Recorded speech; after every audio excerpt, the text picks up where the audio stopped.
Hello students. हम कर रहे हैं क्लास नाइन्थ का इंग्लिश का पेपर, एनुअल एग्ज़ाम 2026 के लिए। ये डीओई का इंग्लिश का पेपर है 2026 का। तो चलिए देख लेते हैं क्वेश्चंस, फटाफट से क्वेश्चन को सॉल्व करेंगे। आप देख लें, सेक्शन ए जो है वो रीडिंग सेक्शन है। इसमें आपको पैसेज दिए हुए हैं, 10 मार्क्स ईच, 2 पैसेज हैं। पैसेज की स्टडी करेंगे और स्टडी करने के बाद उन पैसेज के अकॉर्डिंगली आपको इनके क्वेश्चंस के आंसर देने हैं। अभी हम सबसे पहले सेक्शन बी कर लेते हैं, ग्रामर का। चलिए बिना टाइम वेस्ट करें हम सेक्शन बी ग्रामर करते हैं, देन उसके बाद हम आगे के क्वेश्चंस करेंगे, ठीक है। तो let's start section B grammar. तो ग्रामर का सेक्शन स्टार्ट हो गया है। ये रहा आपका सेक्शन बी ग्रामर। इसमें आपको 12 क्वेश्चन हैं, जिसमें से आपको 10 क्वेश्चन करने हैं, 1 मार्क्स ईच। हर क्वेश्चन 1 नंबर का है, ठीक है।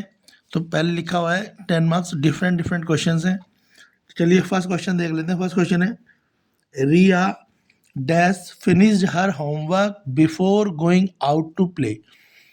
रिया ने सेंस अगर बनाएं तो इसका क्या बनेगा, रिया अपना होमवर्क कर लेगी खेलने से पहले, यानी ये सेंटेंस पास्ट में बनेगा। तो आप इसे 2 तरीके से बना सकते हैं, बाकी बेस्ट तरीका यही है। ये लिखेंगे रिया फिनिश्ड, यहाँ पे लिखा है फिनिश, इसकी जगह हम लिख देंगे फिनिश्ड, यानी इसे सिंपल पास्ट टेंस में बनाएंगे। Riya finished her homework before going out to play. तो इसका जो करेक्ट सेंटेंस बनेगा वो क्या बनेगा, Riya finished her homework before going out to play. Clear है बेटा? तो क्लियर हो गया होगा। तो यहाँ पे फिनिश्ड लिख देंगे, फिनिश की जगह क्या आ जाएगा, फिनिश्ड आ जाएगा, ठीक है। नेक्स्ट देखेंगे, नेक्स्ट है choose the most suitable models. पहले वाले में वर्ब थी, इसमें मॉडल्स यूज करना है। You dash check the weather forecast before travelling.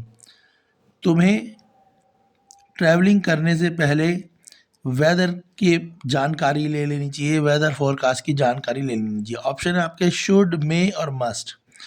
तो देखो मे तो आएगा नहीं यहाँ पे, यहाँ पर आएगा शुड और मस्ट। तो अगर हम जनरली बोले तो यहाँ पे शुड आना चाहिए। तो you should check the weather forecast before travelling. तुम्हें ट्रैवलिंग करने से पहले वेदर की जानकारी ले लेनी चाहिए, यानी शुड, यू शुड। मस्ट भी बच्चे लगाएंगे, मगर मस्ट का मतलब होगा नेसेसरी, आपको ज़रूर लेनी। यानी अगर आप कोई ऐसी जगह जा रहे हैं जहाँ रोज़ बारिश होती है, तो आप वहाँ पे चेरापूंजी जा रहे हैं आप, या मेघालय जा रहे हैं, तब तो आप मस्ट यूज़ करेंगे। पर यहाँ पर कोई ऐसी जगह का नाम नहीं दिया हुआ है, तो यहाँ पे इसका करेक्ट आंसर रहेगा शुड। क्या रहेगा बेटा? इसका आंसर रहेगा शुड। तो यू, आंसर क्या लिख देंगे हम, you should check weather forecast before travelling. तो इसका आंसर शुड हो जाएगा, ठीक है। क्लियर है? ये एडवाइस की फॉर्म में। नेक्स्ट है आइडेंटिफाई करना एरर एंड करेक्ट इट। तो सेंटेंस है आपका, he have completed the project on time. उसने अपना प्रोजेक्ट समय पे ख़त्म कर लिया है। तो बेसिकली ये प्रेजेंट परफेक्ट टेंस है, क्योंकि वर्ब की थर्ड फॉर्म है कंप्लीटेड। तो सेंटेंस तो बनेगा ये सही, you have completed the project on time, कि उसने अपना प्रोजेक्ट समय पे ख़त्म कर लिया है।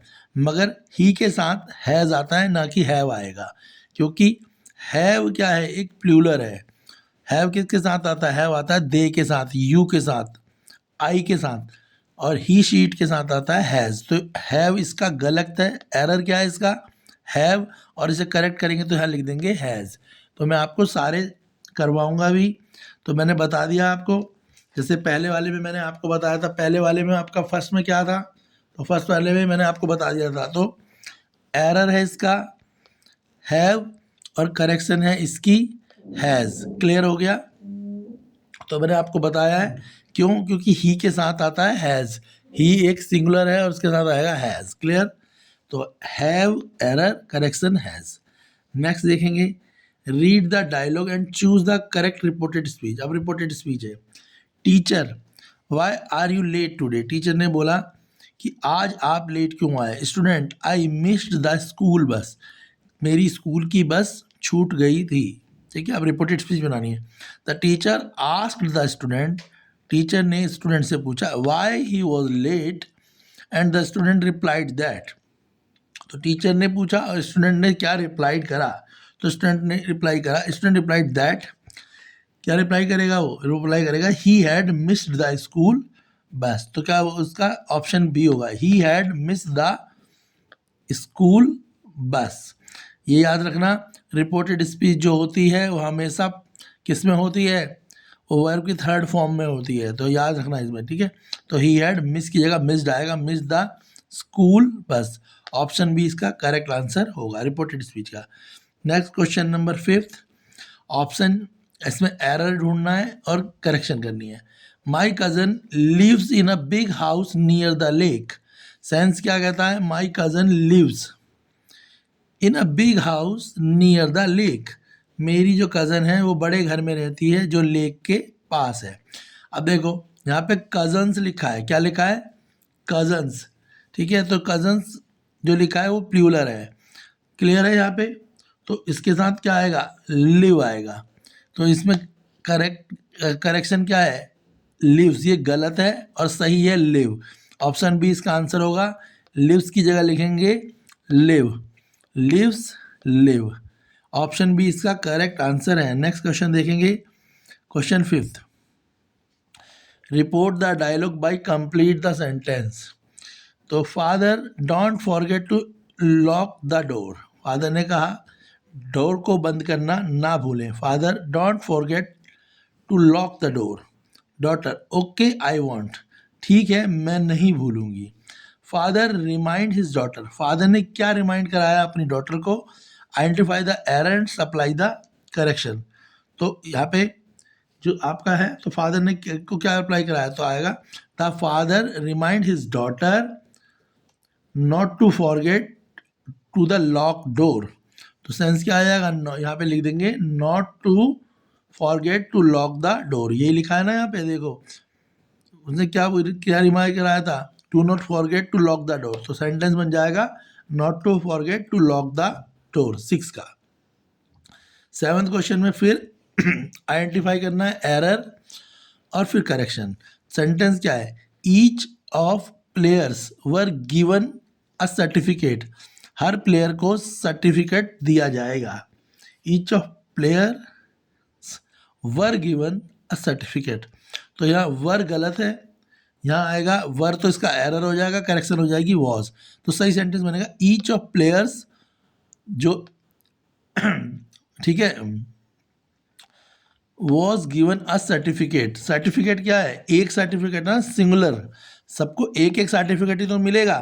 तो each of players was given a certificate, आ लिखा है ना, इसके कारण क्या हो जाएगा, वर गलत है, एरर है और करेक्शन हो जाएगी वॉज, ठीक है। तो वर की जगह वॉज लिख देंगे, क्योंकि यहाँ पे अ सर्टिफिकेट लिखा हुआ है, तो अ के कारण नहीं एक सर्टिफिकेट। नेक्स्ट है complete the sentence with correct option. बोला by what time we reach the station the train, बोला बाय व्हाट टाइम, किस समय तक हम स्टेशन में पहुंच जाएंगे, द ट्रेन। ऑप्शन है has left, had left, will leave और लीव्स। देखो ये तो बड़ा ही सिंपल सेंटेंस है, जब भी आपको 2 सेंटेंस दे रखे हो, देखो एक सेंटेंस ये रहा by what time we reach the station, फिर कॉमा लगा के द ट्रेन, दूसरा सेंटेंस।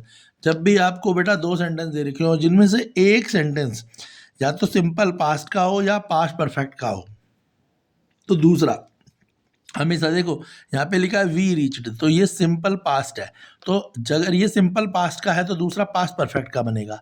अगर कभी यहाँ पे सिंपल पास्ट की जगह पास्ट परफेक्ट दिया होता तो दूसरा सिंपल पास्ट का बनता। तो वी रीच्ड द स्टेशन है ना, तो दूसरे में आ जाएगा द ट्रेन हैड लेफ्ट, तो इसका आंसर हो जाएगा द ट्रेन हैड लेफ्ट। अगर यहाँ पे हैड लेफ्ट पहले होता तो अगले में आ जाता रीच्ड, बस ये याद कर लेना। जब भी 2 सेंटेंस यानी ग्रामर के 2 सेंटेंस, एक सेंटेंस जो आपका वो पास्ट परफेक्ट में होगा यानी सिंपल पास्ट में होगा, तो दूसरा पास्ट परफेक्ट में होगा। और अगर एक सेंटेंस पास्ट परफेक्ट में तो पहला वाला सिंपल पास्ट में होगा। सिंपल पास्ट में वर्ब की सेकंड फॉर्म लगती है और पास्ट परफेक्ट में हैड के साथ वर्ब की थर्ड फॉर्म लगती है। नेक्स्ट करेंगे question number 9, fill in the blank है। There are not dash chair for all the guest, तो बोला there are not chairs for all the guest. तो यहाँ पर देखो चेयर्स लिखा है, प्लूरल है, तो यहाँ लिखेंगे there are not many chairs for all the guest. Much, few और लिटिल तीनों ही नहीं आएंगे, ये आप समझ गए होगे। फ्यू का मतलब होता है कुछ, लिटिल का मतलब थोड़ी, और मच में हम क्वांटिटी काउंट करते हैं। तो there are not many chairs for all the guest, तो मैनी यानी ऑप्शन ए इसका करेक्ट आंसर होगा। क्वेश्चन 10th देख लेंगे। Fill in the blank with correct modals पूछा है इसमें। तो 10th है you does practise regularly to improve your handwriting. Option है शुड और माइट। देखो अगर माइट है तो उसका मतलब है, माइट क्या होता है, मे का पास्ट होता है और पॉसिबिलिटी लेस होती है, और शुड होता है जब हम किसी को एडवाइस देते हैं। तो यहाँ पे आएगा should. You should practice regularly, तुम्हें लगातार प्रैक्टिस करनी चाहिए to improve handwriting, handwriting को इम्प्रूव करने के लिए। एडवाइस देते रहते हैं ना, हमारे रिलेटिव्स भी देते हैं कि हमें रोज़ एक्सरसाइज करनी चाहिए, तो you should do exercise regularly. ऐसे ही you should practice regularly to improve your handwriting, इसलिए यहाँ शुड आएगा, माइट नहीं आएगा। 11th वाला देख लो। करने 10th ही है पर मैं आपको 12 के 12 करा रहा हूँ। Complete the sentence by choosing the correct option है। बोला either the solutions dash acceptable, either the solution dash acceptable. तो देखो यहाँ पे लिखा है सॉल्यूशंस, एक्सेप्टेबल सिंगुलर है, तो either of the solution is acceptable. यहाँ आंसर आएगा इज। क्या आएगा, is. Either of the solution is acceptable singular है इसलिए। नेक्स्ट है question 12। Identify the error and supply the correction. Error को आइडेंटिफाई करना है और करेक्शन को सप्लाई करना है, सही करेक्शन करनी है। तो the team have won the match after a tough fight. जो टीम है उसने मैच जीत लिया एक तगड़ी फाइट के बाद। तो एरर क्या है इसमें, द टीम हैज़ वॉन, क्योंकि टीम जो है, ठीक है, वो एक सिंगल टीम की बात हो रही है। द टीम हैज़ वॉन आएगा, हैव वॉन नहीं आएगा। द टीम हैव गलत है, यहाँ पे हैव की जगह आ जाएगा हैज़, करेक्ट होगा हैज़। तो सेंटेंस बनेगा the team has won the match after a tough fight. Clear है। चलिए अब आपके इनके आंसर सारे मैंने आपको बता दिए हैं, एक बार मैं लिखे हुए आंसर भी चेक कर लीजिए। फर्स्ट का फिनिश्ड है, सेकंड में आएगा शुड, थर्ड में हैव की जगह हैज़ आएगा, फोर्थ में लिखेंगे he had missed the school bus, fifth में आएगा लिव्स की जगह लिव, सिक्स्थ में आएगा the father remind his daughter not to forget to the lock of the door, seventh में आएगा वर की जगह वॉज, एट्थ में का आएगा हैड लेफ्ट, नाइन्थ का आएगा आपका मैनी, 10th में आएगा आपका शुड, 11th का आपका आएगा इज़, और 12th का आएगा आपका हैव और हैज़। ये आंसर भी मैंने आपको लिखे हुए दिखा दिए हैं और समझा तो दिए ही हैं। तो ये आपके ग्रामर का आंसर है। चलिए अब हम करते हैं आगे। तो हमने अभी सेक्शन बी जो है ग्रामर का पार्ट कर लिया, अब हम करेंगे राइटिंग सेक्शन। तो इसमें राइटिंग सेक्शन में क्या है देख लेते हैं। तो पहला है इसमें you are recently attended your school annual day. तुमने कुछ समय पहले अपना स्कूल का एनुअल डे अटेंड किया, ठीक है, या स्पोर्ट्स डे भी कह सकते हैं। The campus was decorated, student were performing और participant in the event and parents were present to cheer. वहाँ स्टूडेंट भी थे जो पार्टिसिपेट कर रहे थे और पेरेंट्स जो थे वो उनका उत्साह बढ़ा रहे थे। यूजिंग द वर्ब क्लूज, ये नीचे कुछ क्लूज दिए हुए हैं, इनको आप यूज़ करके एक डिस्क्रिप्टिव पैराग्राफ लिखेंगे। 10 मार्क्स का आएगा ये, 100 से 120 वर्ड। तो अभी हम डिस्क्रिप्टिव पैराग्राफ लिखना सीखेंगे। इसका दूसरा ऑप्शन देख लो, और में आता है ये। दूसरा क्या है, study the visually clue describe below the writing descriptive. इसमें भी एक डिस्क्रिप्टिव पैराग्राफ ही है। तो यहाँ पे कुछ दिया हुआ है, जैसे डिटेल दी है कि बिजी सिटी मार्केट है 6 PM पे, कुछ वहाँ पे शॉप्स हैं, लाइट काफ़ी ज़्यादा है, वेंडर कॉल कर रहे हैं, लोगों को बुला रहे हैं, फ्रूट स्टॉल वगैरह लगे। तो ये सारी चीज़ें दी हुई हैं, इनका यूज़ करके आपको 120 वर्ड का डिस्क्रिप्टिव पैराग्राफ करना है। क्वेश्चन 4 और 5th में है, ठीक है, आपकी एक स्टेज परफॉर्मेंस है जिसके लिए आपको पॉइंट दे रखे हैं। तो आपने उसके लिए कैसे प्रिपेयर करा, डायरी एंट्री है, और इसी डायरी एंट्री का और वाला ऑप्शन में आपको स्टोरी राइटिंग लिखनी है। क्वेश्चन 5 में दोनों जो ये है 5 मार्क्स का क्वेश्चन है, और इसके बाद लिटरेचर आ जाएगी, ठीक है। तो सबसे पहले हम क्वेश्चन 4 जो 10 मार्क्स का है उसको कर लेते हैं। तो पहले हम एनुअल डे या स्पोर्ट्स डे जिसके ऊपर हमारे को बोला हुआ है कि अब हमें लिखना है, तो हमें एक डिस्क्रिप्टिव पैराग्राफ लिखना है 100 से 120 वर्ड्स का। तो देखिए डिस्क्रिप्टिव पैराग्राफ कैसे लिखेंगे और ये पैराग्राफ कैसे लिखना चाहिए इसे समझ लेते हैं। तो देखिए डिस्क्रिप्टिव पैराग्राफ है, तो हम इसे ऐसे लिखेंगे, ठीक है। आप अपनी लैंग्वेज भी लिख सकते हैं, बाकी मैंने लिखा हुआ है, आप इसे आराम से याद कर सकते हैं। मैं आपको समझा देता हूँ।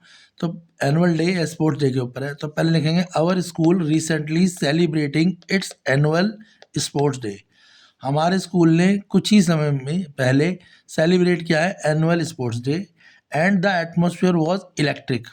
और पूरा जो वातावरण था पूरा इलेक्ट्रिक था, यानी लोग बच्चे जो थे बहुत ज़्यादा खुश थे और बहुत ज़्यादा, ठीक है, जल्दी जल्दी जो है एनुअल डे की तैयारियों में लगे हुए थे, ठीक है, एनर्जी के साथ। The campus was adorned with festive decoration with colourful banner and flags fluttering in the breeze. तो जो कैंपस था पूरी तरह डेकोरेटेड था, जैसे कोई फेस्टिवल आ रहा हो। बैनर लगे हुए थे, कलरफुल फ्लैग भी लगे हुए थे, और हवा के कारण फ्लैगों से आवाज़ भी आ रही थी, ठीक है। जब झंडे हवा में बहते हैं तो आपको थोड़ी सी आवाज़ भी आती है ना, जब हवा चलती है। Frequently announcement kept in the excited students. अचानक ही जिन स्टूडेंटों की परफॉर्मेंस थी एनुअल डे में, उनके लिए अनाउंसमेंट हुई, वो बहुत ज़्यादा एक्साइटेड थे। And cheering parents informed about the ongoing performance and races. और उसके बाद पेरेंट्स जो है उन बच्चों का उत्साह बढ़ाने लगे, चीयर करने लगे जो बच्चे परफॉर्मेंस और रेस में पार्टिसिपेट कर रहे थे। The highlight was the chief guest address. और सबसे ज़्यादा जब चीफ गेस्ट को अनाउंस करा गया तो वो बहुत ज़्यादा ही अच्छा था। विच इंस्पायर्ड अस ऑल, जिससे हमें सबको बहुत अच्छा लगा। Participating in the events gave me a profound sense of pride and team work. मैंने भी एक इवेंट में यानी एक प्रोग्राम में पार्टिसिपेट करा और मुझे बड़ा प्राउड फील हुआ और बड़ी खुशी फील हुई और मुझे एक टीम वर्क लगा। I learn that while winning is wonderful, the effort and discipline put into the game are what truly matter. मुझे लगा विनिंग करना तो बहुत अच्छा होता है, जिसमें भी हम पार्टिसिपेट करते हैं, अगर हम उसमें जीत जाएं तो बहुत अच्छा होता है। पर अगर हम डिसिप्लिन के रूप में एफर्ट लगाएं जिस भी गेम में हम पार्टिसिपेट कर रहे हैं तो वो भी मैटर करता है। अगर हम विन ना भी करें मगर हम अच्छे से पार्टिसिपेट करें तो वो भी बहुत वैल्यू रखता है। I felt accelerated and motivated to continue pursuing excellence in both sports and academic. और मैं बहुत ज़्यादा मोटिवेट हुई और मुझे बहुत ज़्यादा मोटिवेट फील हुआ और मैंने सोचा कि फ्यूचर में भी अब मैं जो भी स्पोर्ट्स या एकेडमिक किसी भी प्रकार की कोई अगर कंपटीशन होगा तो मैं उसमें पार्टिसिपेट करूंगी। इस तरीके से आपको क्या करना है बेटा, एक डिस्क्रिप्टिव पैराग्राफ लिखना है, ठीक है। ये एनुअल डे के ऊपर आपका आया हुआ है तो इसके आने के चांसेस बहुत ज़्यादा हैं, तो इसे आप लर्न कर सकते हैं। इसके बाद नेक्स्ट हम क्वेश्चन 5 करेंगे। तो आपको वीडियो को लाइक करें, शेयर करें, ताकि हम इसका क्वेश्चन 5, 6 और सेक्शन सी बुक के जो क्वेश्चन आंसर हैं उनको भी वीडियो को जल्दी से बना सकें और आपके लिए आपकी एग्ज़ाम प्रिपरेशन में वो काफ़ी हेल्पफुल हो सके। तो ये काफ़ी इम्पोर्टेंट टॉपिक है, 10 नंबर का आएगा, तो आप इसे अच्छे से लर्न कर लें।